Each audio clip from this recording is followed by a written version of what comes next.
As I walked toward the elevator, I noticed familiar faces watching from a distance. Some offered polite nods, others looked away, uncertain how to approach. They had witnessed many departures before, but sensed this one was different.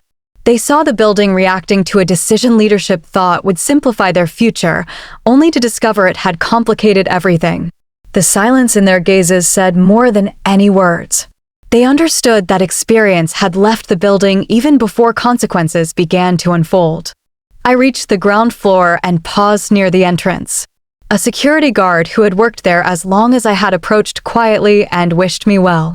His voice carried sincerity, not curiosity.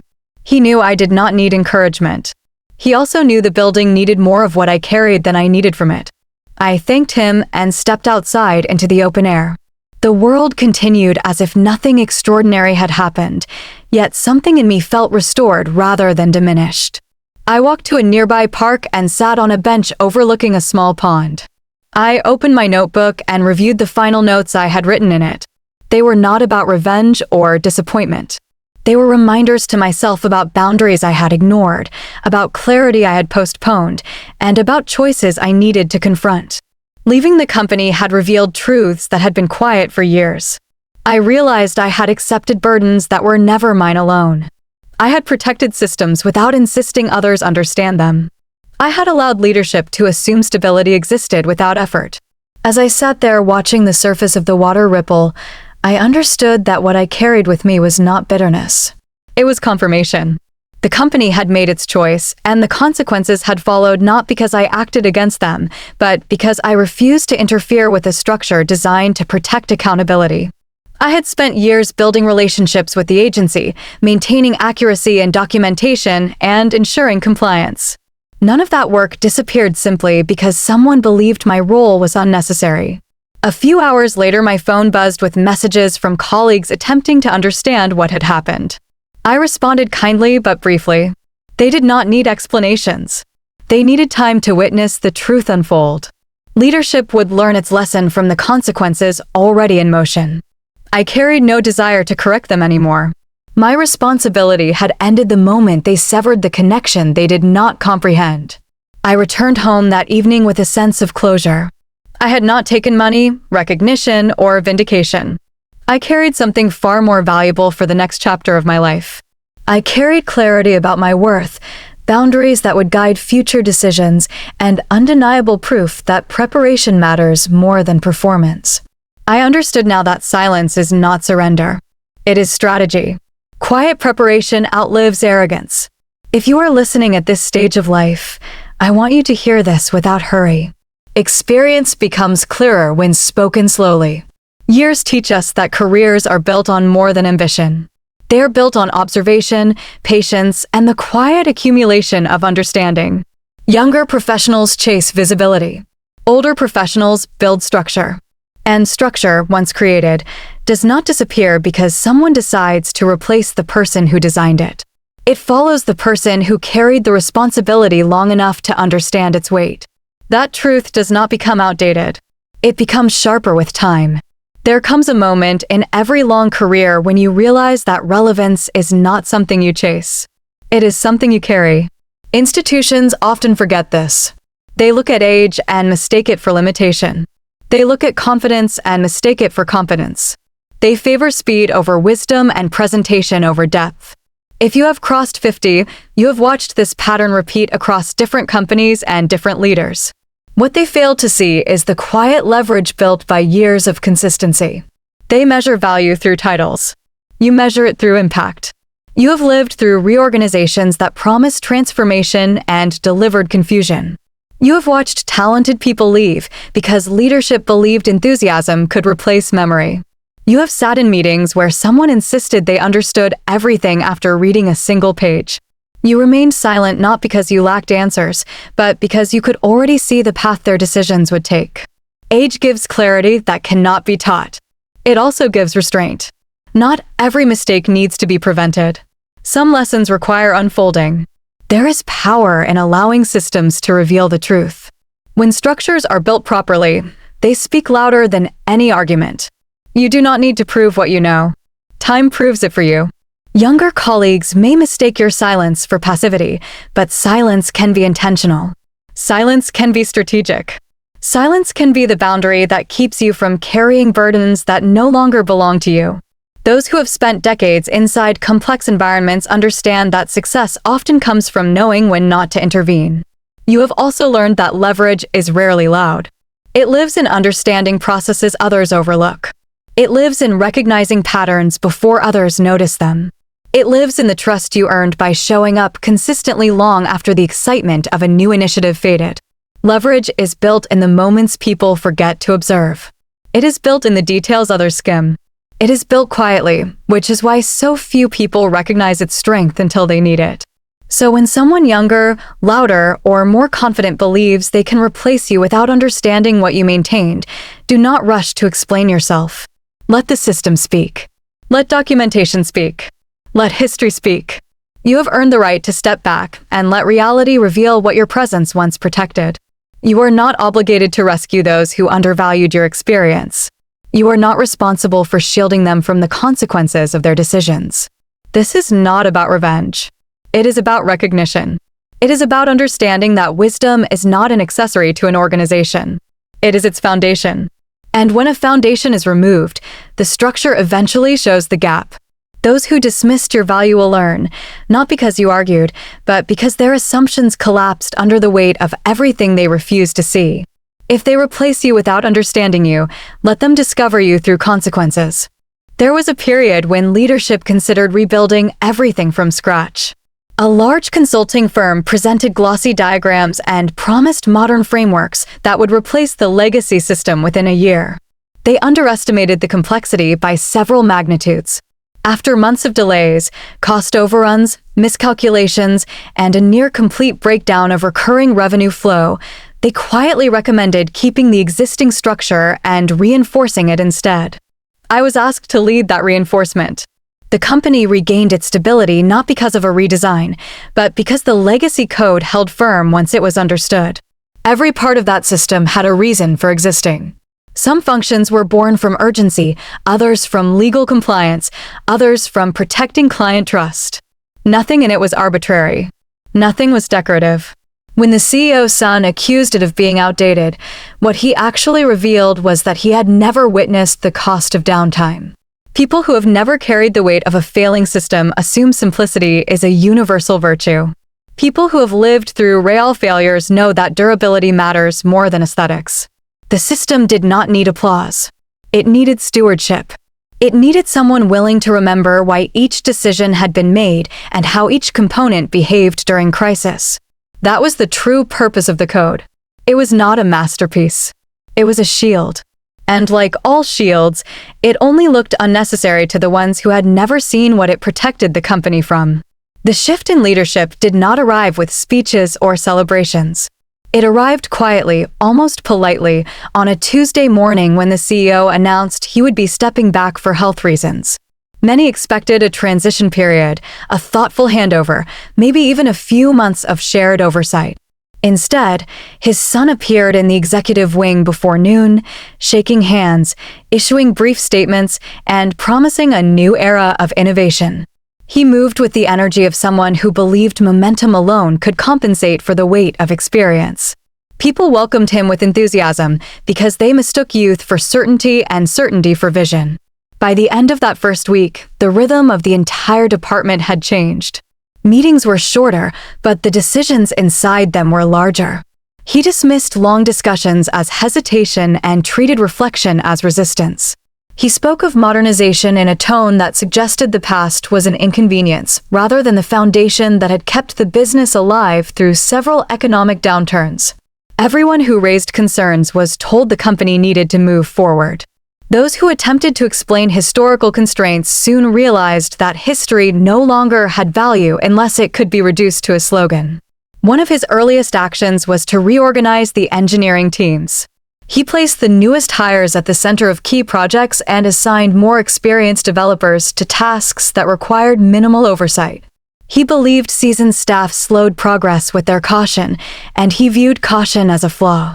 I watched as decisions that once required careful coordination were approved in minutes. I watched teams begin work on ambitious redesigns without documentation or clarity. The atmosphere felt lighter, almost reckless, like a building where the supporting beams had been repainted instead of inspected. A few weeks later, he arranged a large presentation for the entire department. Screens displayed modern interfaces with clean lines and simplified workflows. He spoke about replacing the legacy structure with something that looked polished and intuitive. The room applauded because the images were beautiful. What they did not see were the invisible rules beneath those images, the countless adaptations needed to keep hundreds of clients properly billed, or the consequences of removing the safeguards built into the older system. Beauty has always been the easiest thing to misunderstand in technology. It hides complexity rather than resolving it. During that presentation, he asked me to stand and describe how the legacy billing engine operated. I began explaining the historical layers that connected the system to our oldest clients. Before I finished my second sentence, he interrupted, saying the company no longer needed to cling to outdated logic. The room laughed, not because they agreed, but because they felt they were expected to. In that moment, it became clear that authority had shifted, but knowledge had not moved with it. A vacuum had been created. Something was now in charge that did not understand what it commanded. Over the following weeks, he initiated a series of changes without consulting anyone who remembered the last time similar attempts had ended in failure. Entire components were disabled because they appeared redundant. Old modules were flagged for removal because their purpose was not obvious. Every decision was made with confidence, but without verification. The Sun believed modernization required the removal of everything that did not match his vision of progress.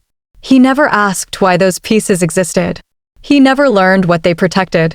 The day he took control was not dramatic, but its impact grew quietly. It marked the moment when experience stopped being part of the company future and started becoming a reminder of an era he wanted to erase.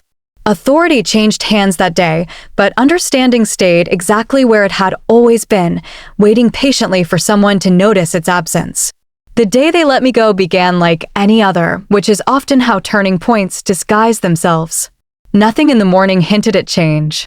The office lights hummed with their usual steadiness, and the quiet tapping of keyboards formed a familiar background rhythm. I had reviewed system logs before most employees arrived, noting a few anomalies introduced during the latest redesign. None of the findings were dramatic, but they were enough to make me consider documenting them for a later discussion. I planned to send a message that afternoon, unaware that I would not be there to follow up on it. Late in the morning, I received a brief invitation to meet with the Sun in one of the newer conference rooms. The message was polite, almost casual, offering no warning. I walked in expecting a discussion about the billing system or perhaps questions about how certain legacy components interacted with the updated architecture. Instead, he sat with a practiced calm that he must have rehearsed. He spoke with the confidence of someone convinced he was making a necessary decision. There was no tension in his voice, no uncertainty, only a firm conviction that he was shaping the company future. He began by describing a new direction. He talked about clarity, simplicity, and modern practices, using phrases that sounded impressive but carried no weight for someone who had lived through real system failures. After a moment of circling around the point, he finally said the company needed cleaner code and that their future required a different mindset. He presented my departure as a natural step, an adjustment rather than a consequence. There were no accusations, no complaints, no references to mistakes. Just a decision delivered gently as if tone could soften impact. I listened without interrupting. I had learned long ago that when a decision is already made, words become decoration rather than tools. He expected resistance, maybe emotion, maybe a plea for reconsideration. Instead, I nodded. Silence unsettles people who rely on confidence for authority. My calm confused him, though he tried not to show it. He offered a short expression of appreciation for my years of service, phrased so mechanically that it sounded like it had been borrowed from a template. When the meeting ended, I returned to my desk without drama. I packed my notebooks first, then the reference sheets I had created over the years to document hidden behaviors within the system. Most of what mattered was stored in my memory rather than in files. A few colleagues watched from a distance, unsure whether approaching me would violate the new enthusiasm for modernization. Others pretended not to notice. I did not blame them. People often avoid anything that reminds them change can be sudden.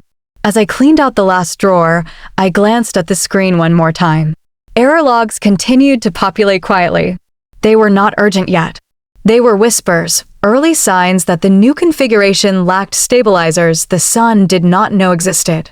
I considered writing a final note explaining the issue, but I stopped. Experience teaches that unsolicited warnings rarely change the minds of those who believe they understand everything. Every system eventually reveals the truth about its design, and this one would do so without my commentary.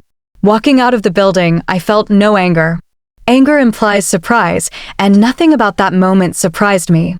The company had entered a phase where appearances mattered more than continuity, and I no longer fit the image being constructed. Arguments are for people who believe the room is willing to learn. I knew that willingness had left long before I did. What I carried with me that day was not disappointment but clarity. The firing was quiet, almost gentle, but its consequences would not be. Systems always react to decisions, even when people refuse to. The real story had not ended in that conference room. It had only shifted direction, waiting for the next event that would reveal what had truly been set in motion. Before leaving, I returned to my desk with the intention of closing my final tasks properly. I opened the billing dashboard and scanned each module one last time. The alerts that had started appearing earlier that morning were still waiting quietly, small notices that most people would have ignored. They were harmless at that moment, but I understood what they pointed to. The redesign had already introduced inconsistencies between the old client rules and the new interface. Those inconsistencies would grow. Still, I did nothing. Not out of pride, but out of respect for a system that had always responded honestly to the conditions surrounding it. Changing anything without being asked would have felt like rewriting history. I reopened the directory containing the oldest components of the billing engine. Files that newcomers believed were useless sat there like silent witnesses of decisions made years before. They had survived legal audits, emergency restructures, and late-night calls from anxious executives. There was a stabilizer module that redirected incomplete pricing data into temporary holding values until corrections were applied. There was a converter that reconciled currencies for clients who billed in mixed formats even when international regulations shifted. None of those pieces were visible in presentations. They were not elegant. They simply worked when needed. Removing them would have been reckless. Altering them without leadership understanding their purpose would have been a violation of trust. I closed each file without saving changes. The system remained untouched, exactly as it had been when I entered the building that morning. If something failed later, it would not be because of my absence. It would be because decisions had been made too quickly, without asking why those pieces existed. I believed firmly that experience does not sabotage. Experience allows reality to speak for itself. People who rush toward change often forget that structure has a memory. As I packed my belongings, I remembered a night years ago when the billing engine froze completely. A junior analyst had entered pricing data in the wrong format, and the system collapsed under the contradiction. It took hours to locate the cause. That incident inspired the protective layer I later added.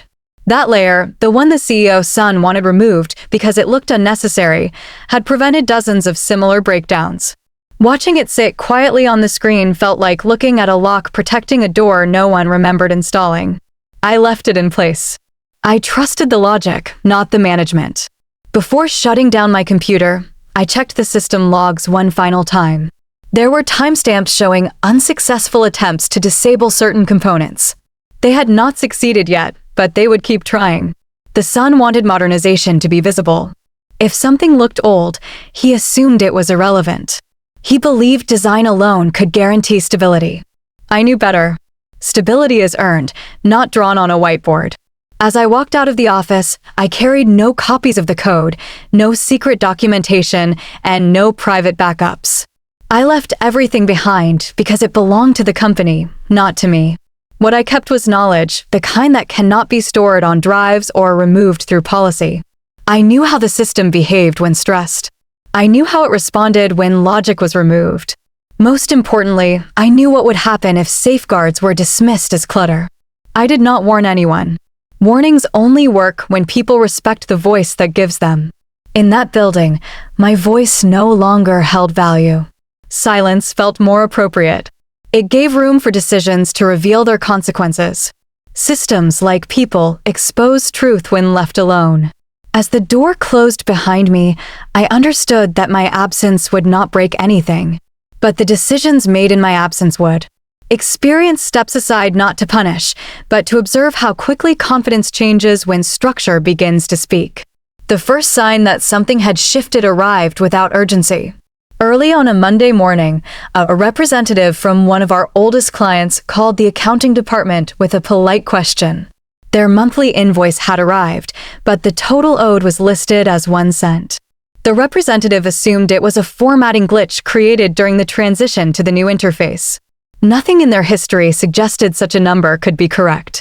They requested a corrected version, expecting the matter to be resolved within minutes.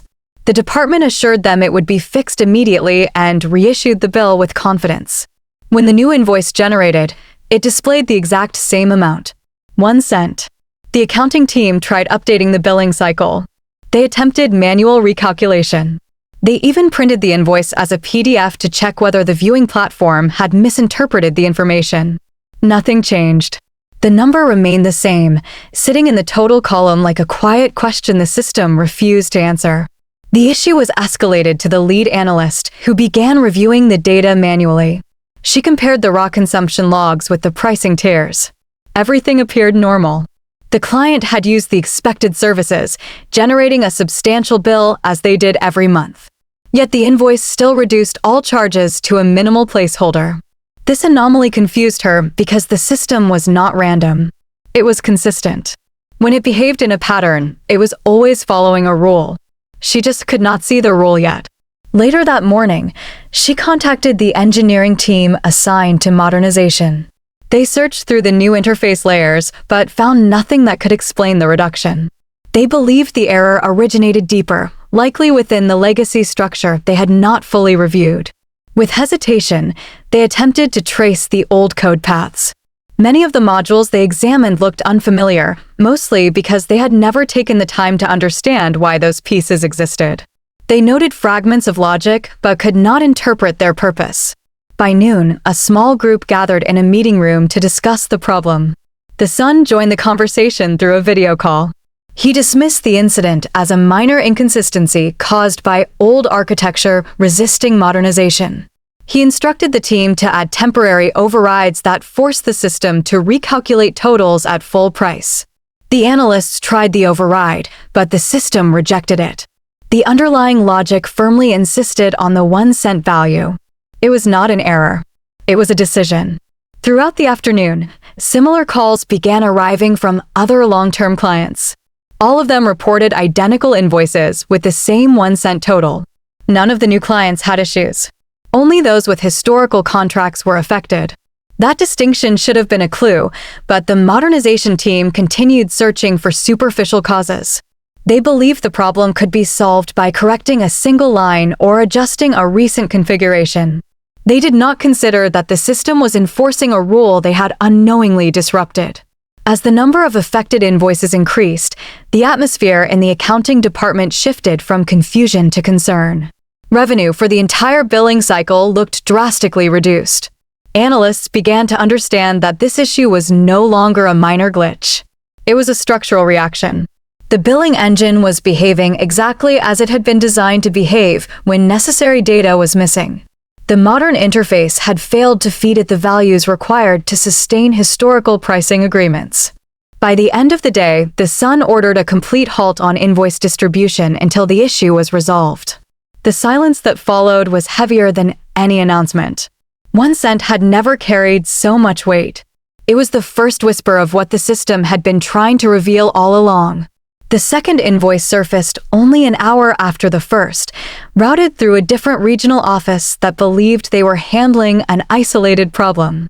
The client was a long-standing partner with a complex service package, yet their total had also dropped to a single cent. The accounting staff assumed a shared mistake in data entry, but a quick comparison revealed that both bills had been generated correctly. Only the totals had been reduced, as if the system had reevaluated the charges through a filter none of them recognized. Still, no alarm was raised. Two incidents could be coincidence, and people cling to coincidence when the alternative is too costly. Before anyone could draft a report, a third invoice arrived. Then a fourth. Each from unrelated clients, each with different service histories, each calculated down to 1 cent. This time, concern crept into the atmosphere. The pattern was no longer subtle. It did not discriminate between industries or contract types. It appeared without warning, without logic visible to the untrained eye. The analysts gathered around screens, refreshing dashboards as if the result might change with persistence. It never did. Across the office, the younger engineers attempted to trace where the calculation might have fractured. They combed through the new interface, checking for rounding errors or misplaced overrides. They ran simulations that should have revealed anomalies, but every test produced normal totals. It was only the live invoices that behaved differently, which confused them further. They had not yet understood that the billing engine distinguished between theoretical inputs and actual contract data. The system was not broken. It was responding to something missing. By midday, the issue reached the Sun, who dismissed it as a transitional glitch caused by legacy interference. He instructed the team to disable older functions he believed were obstructing modernization. Some developers hesitated, aware that they were working in unfamiliar territory, but hesitation was overshadowed by authority. They began removing modules without understanding their purpose. As soon as those components disappeared, the number of 1 cent invoices multiplied. What had begun as a cluster expanded into a wave. In the customer service department, calls began arriving more frequently. Clients were polite at first, assuming a small oversight. But their tone shifted as they learned the issue was not isolated. Some even joked nervously, as people often do when uncertainty feels manageable. But behind that humor was an unease no one wanted to voice yet. Large companies rarely make mistakes that undercharge. When they do, it signals a larger instability.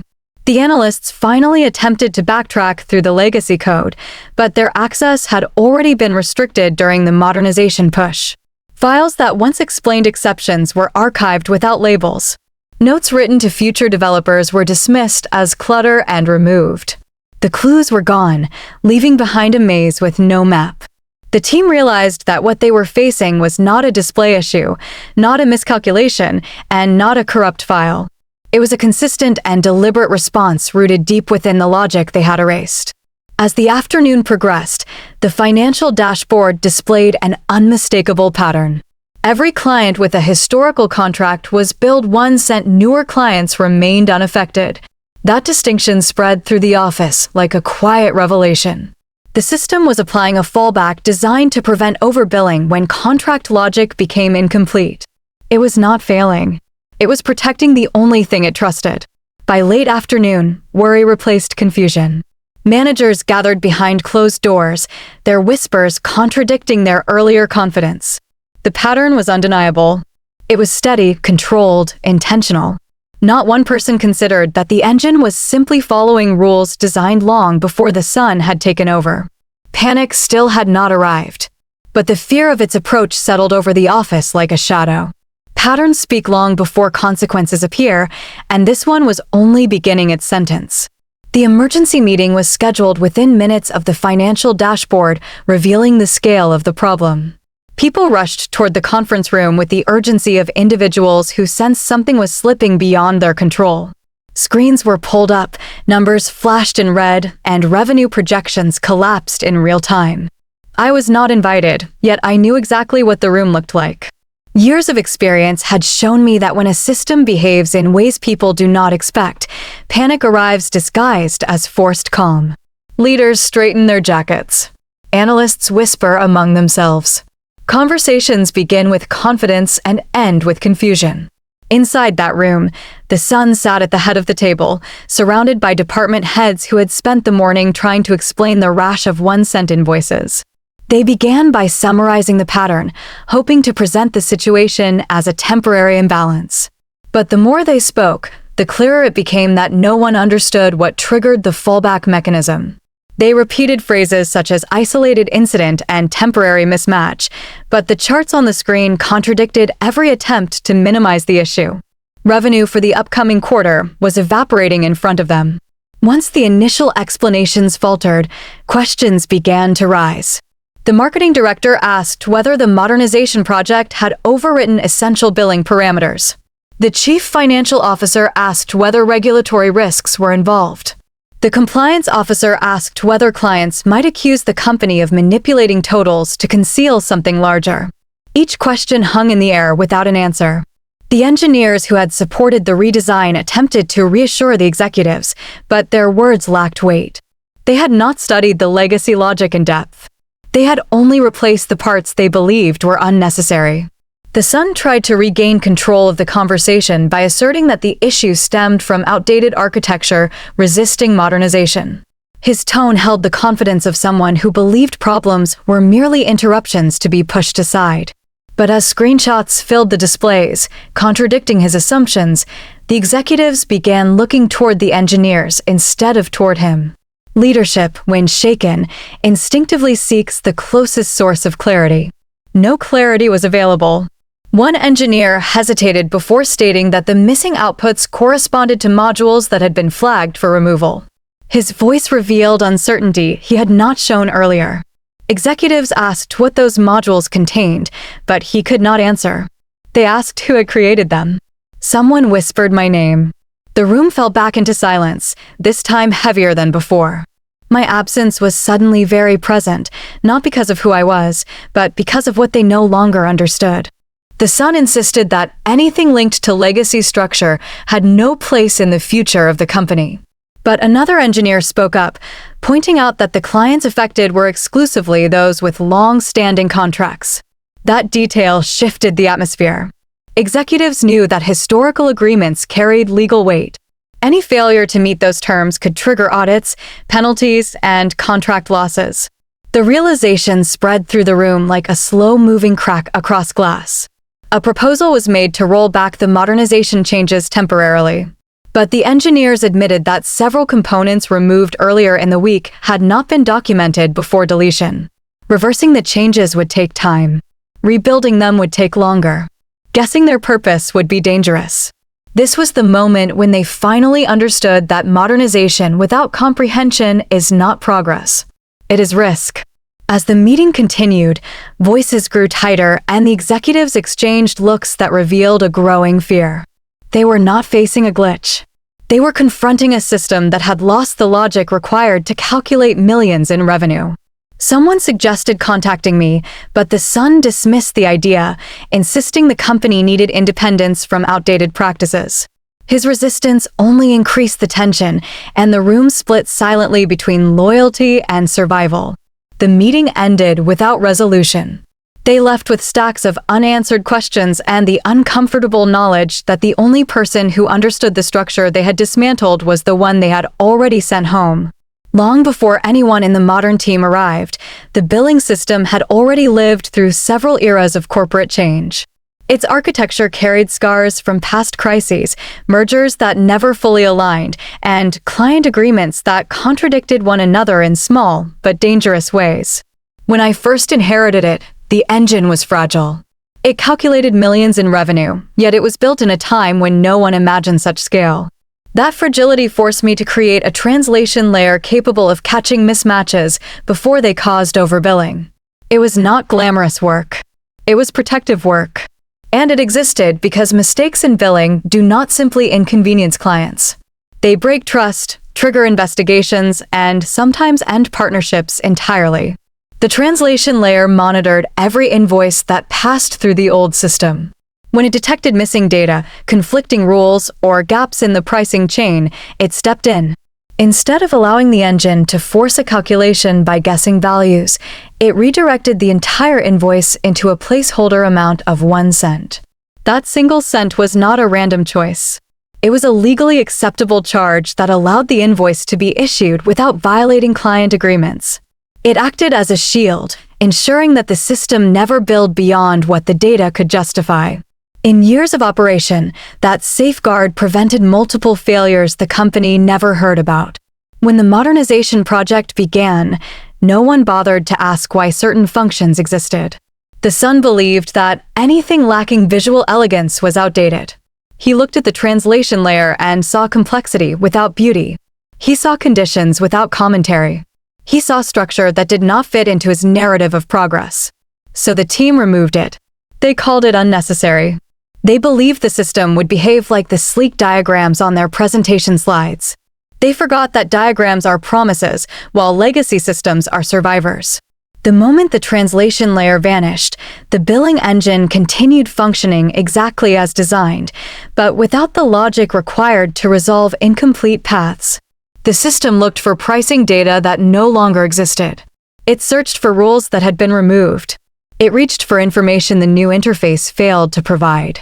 When the values were missing, the engine had only one legally safe option.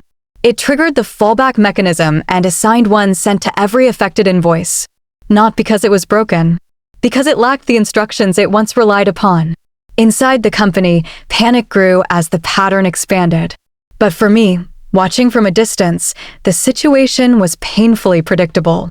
Any system built to handle complexity must have a safety valve. Mine had been intentionally created to prevent catastrophic overcharges. Removing it did not make the engine more modern. It made it blind. Blind systems do not guess. They protect the lowest possible value until they regain understanding. That understanding was gone the moment they erased the code they mocked.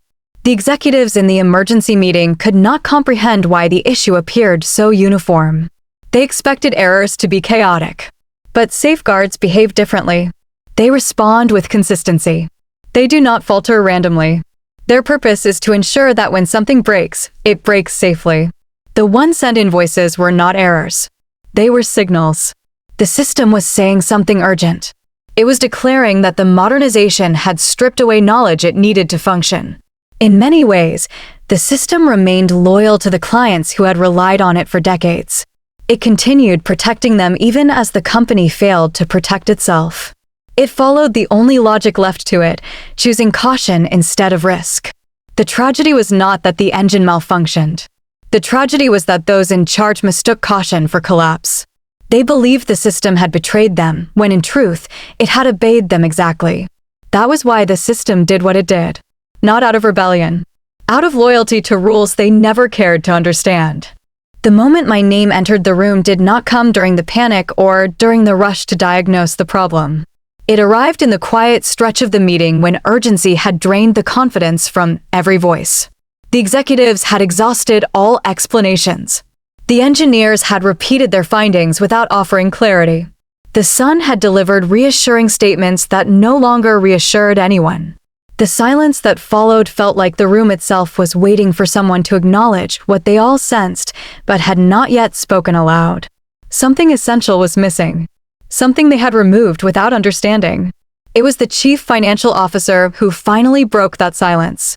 She leaned forward, narrowed her eyes at the tangled logs on the screen, and asked who had originally built the logic that governed the legacy billing paths. Her tone was not accusatory. It carried the weight of someone who had seen systems fail before and knew that behind every failure lies a story people ignored. She asked again, more directly this time. Which developer created the translation layer that prevented contractual conflicts? The engineers exchanged uncomfortable glances, their earlier certainty fading into embarrassed hesitation. One of the younger engineers cleared his throat and mentioned my name. He did not say it loudly. He said it the way someone names a tool they never learned to use. A quiet shift swept across the table. Another executive repeated my name, slower this time, as if testing its weight. Until that moment, they had spoken as if technical history were an inconvenience. Now they began treating it like the missing chapter of a manual. The son stiffened. He had worked hard to distance himself from everything associated with the past, yet the past had returned in a single sentence. Questions followed quickly. Where were my notes? What documentation did I leave behind? Did anyone know why certain modules behaved the way they did? The engineers admitted they did not. They explained that many files had been removed during the cleanup phase because they appeared redundant.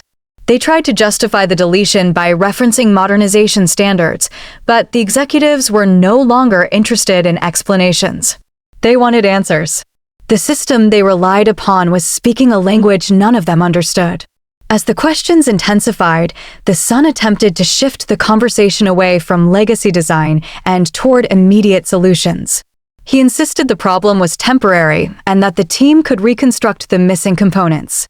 But the engineers contradicted him gently. Rebuilding something without knowing why it existed was risky. Attempting to simulate logic they had erased could create greater instability. The son's voice tightened. The authority he once commanded with ease now sounded strained, as if the room's confidence had moved somewhere else. With each passing minute, my absence became more significant. I was no longer viewed as the former employee who resisted change. I had become the framework they needed but no longer possessed. The executives began discussing whether they could recover archived versions of the system before the cleanup. They wondered how long it would take to reassemble the structure that had protected the company for years. Every question reinforced the same truth. They needed the person who understood the system from the inside, not through diagrams, but through experience. Someone asked whether contacting me would help. The son objected immediately, stating that bringing me back would undermine the modernization effort. But the chief financial officer interrupted him. Her tone carried the authority of someone who measured reality in numbers, not pride. She said that revenue did not care about modernization. It cared about accuracy. The room fell quiet again as they considered what she had implied. The conversation had shifted beyond technical failure. It had become a question of survival. By the end of the meeting, my name had transformed from a footnote into a necessity. I was no longer the dismissed developer. I was the missing explanation they could not replace. The call arrived long after the building lights had dimmed and the last meetings had ended. I was sitting at my kitchen table, sorting through old project notebooks I had taken home only because they felt like souvenirs from a world that no longer wanted them. The phone vibrated once, paused as if considering the weight of what it carried, then rang again. The number on the screen belonged to the company, though the display no longer showed a name next to it. When I answered, the silence on the other end told me more than any greeting could. It was the kind of silence that wraps itself around urgency. It was the sound of a person who had run out of explanations before even speaking. When the son finally spoke, his voice was stripped of the confidence he wore so easily in meetings. There was no irritation, no authority, and certainly no apology. He announced himself as though I might not recognize him, then hesitated, searching for words that would not expose how deeply the situation had deteriorated. He began describing the invoices, the failed overrides, the halted revenue cycle, and the executives waiting for answers that never arrived. Each detail came out in a tone that tried to remain professional, but cracked under the pressure of consequences he had not foreseen. He was not calling to discuss strategy. He was calling because the company was quietly sliding toward disaster. He did not ask how the issue had happened. He already knew the answer. My absence had removed the translation layer his team did not understand. What he wanted now was a solution, but he could not bring himself to request it directly. Instead, he asked a question that revealed the truth beneath every word. He wanted to know whether I would return to help. The phrasing mattered. People who believe they have power ask if you can fix something. People who have lost power ask if you will. He needed my willingness more than my skill, and he knew it. For a moment, I did not respond.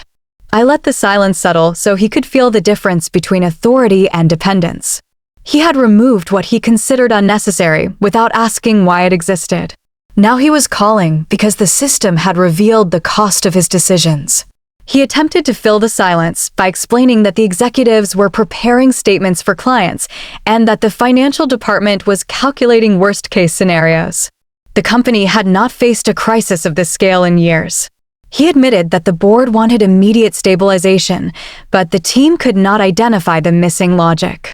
He added that every attempt to rebuild the removed modules had failed. I finally asked him whether he understood what had triggered the failure. His breath caught for a moment, and he admitted he did not. He only understood that the system behaved differently under my care. It was the closest he had ever come to acknowledging that his assumptions had been wrong. He waited for some sign that I might return. He waited with the tension of someone who had learned that leadership without comprehension is nothing more than performance. In that moment, I realized the decision I made would define not only the future of the system, but the future of the company and the future of the lesson he would carry. I told him I would think about it and that solutions require clarity, not haste. His relief was audible, though he tried to hide it. He thanked me with a quiet sincerity that would have been unthinkable weeks earlier. When the call ended, I placed the phone on the table and understood that the dynamic between us had changed forever. He no longer needed the developer he dismissed. He needed the foundation he had destroyed.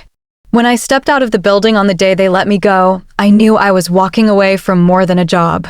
I was stepping out of an era, one built through late nights, quiet solutions, and years of keeping a fragile system alive while others focused on presentations and appearances. Yet I felt no bitterness. The air outside felt strangely calm, as if the world had simply paused long enough for me to understand that my departure was not an ending. It was confirmation. The choices I had made, the structure I had protected, and the experience I carried were far more durable than the authority of someone who had only recently discovered the thrill of decision-making. I took a slow walk to my car that afternoon, letting the familiar rhythm of the parking lot guide me through memories of challenges the company never fully appreciated. There had been nights when the billing engine threatened collapse because of an unexpected pricing conflict. There had been mornings when a single failing column risked an entire quarter of revenue. Every time, I had found the thread that kept everything together. That history remained with me. It did not fade because someone younger wanted to erase the past. Systems, like people, remember those who care for them.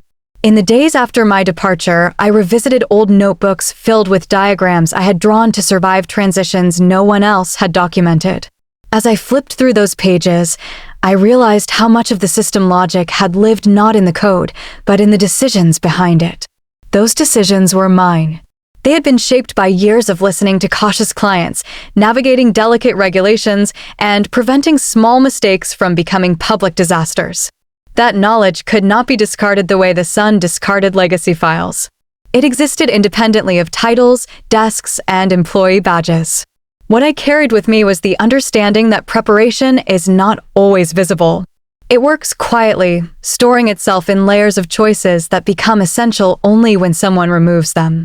The modern team believed progress meant simplification. They equated minimalism with intelligence. But intelligence is not measured by how much you can remove. It is measured by how much you understand before removing anything at all. Their collapse was born from the belief that confidence could replace comprehension. My calm came from knowing how often that belief fails. As the crisis deepened inside the company, I began receiving messages from former colleagues. Some wrote out of concern, others out of curiosity. They asked if I knew what was happening. They asked if I had anticipated any of it. I responded politely, offering no judgment. It was not my role to say what I had predicted. It was the system role to reveal what they had ignored. I watched from a distance as executives scrambled to interpret the logic they had dismissed. I did not need to be present to understand the unfolding events. I had lived through enough failures to know how quickly neglected structures remind people of their purpose. When the son called weeks later with urgency in his voice, I realized that what I took with me on the day of my firing was not anger. It was clarity. Clarity that respect for a system is not granted by position. It is earned through responsibility. Clarity that arrogance fades quickly when faced with consequences it cannot explain. And clarity that the work I had done, unseen and uncelebrated, held more weight than any presentation about innovation. Experience does not demand applause. It asks for time. Time always reveals who built for stability and who built for appearance. On the day I left, I carried only the quiet certainty that preparation outlasts pride. When the system spoke in my absence, it confirmed everything I had already known. There comes a moment in every long career when you realize the world is changing around you faster than it understands itself. Younger voices enter the room with energy, certainty, and a belief that the past exists only to be corrected. They speak loudly, move quickly, and assume relevance is something measured by age rather than depth. If you are listening at this stage of life, understand that you do not need to compete with that noise. You have lived enough to know that truth unfolds slowly, and systems, whether technical or human, reveal their lessons through consequences rather than speeches. For years, I believed my responsibility was to explain. I explained the architecture. I explained the risks. I explained the logic behind decisions that no longer appeared elegant but had saved the company from collapse more than once. Eventually, I discovered that explanations hold little value when people decide their confidence is more reliable than your experience. You cannot convince someone who has already mistaken speed for intelligence. What you can do is step back and allow reality to demonstrate the weight of what you built. When you reach the later chapters of your professional life, leverage becomes more important than approval. You no longer need validation from people who do not understand the cost of the structures they dismiss. You need clarity about where your influence truly lies. Influence is not in arguments. Influence is in preparation. Influence is in the stability you leave behind when others remove it without thinking. Influence is in the silence that follows decisions made too quickly. That silence has power if you know how to read it. Do not chase relevance. Relevance is a fleeting currency built on trends, fashion, and surface value. What matters is endurance. Endurance comes from understanding the system beneath the presentation, the logic beneath the confidence, the quiet patterns beneath the loud declarations. People who have not yet lived long enough to see cycles repeat often confuse novelty with progress. Those who have lived through several cycles know that progress, without understanding, becomes collapse waiting for a trigger. You may find yourself in a room where your experience is brushed aside. You may watch decisions unfold that contradict everything you learned through decades of trial and error. You may feel the urge to correct, to argue, to protect the structure that has carried others without complaint. Resist that urge when the room has already decided its own truth. Some lessons cannot be taught by warning. They must be taught by consequence. Let systems speak. Let the patterns you built reveal themselves when they are ignored. If someone replaces you without understanding what you preserved, allow them to meet the reality you once shielded them from. This is not revenge. It is education delivered by the only teacher everyone respects: results. Systems do not lie. They do not flatter. They respond exactly to the knowledge placed into them.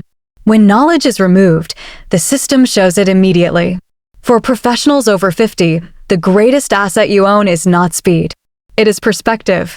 It is the ability to recognize when noise is only noise and when certainty is only youthful optimism disguised as authority. You know the difference between confidence and competence because you have lived long enough to see how quickly confidence evaporates when faced with complexity. If they replace you without understanding you, let them discover you through consequences. The world may forget your explanations. It will not forget what happens in your absence. Experience does not fade. It waits patiently for clarity to return. And eventually, clarity always does.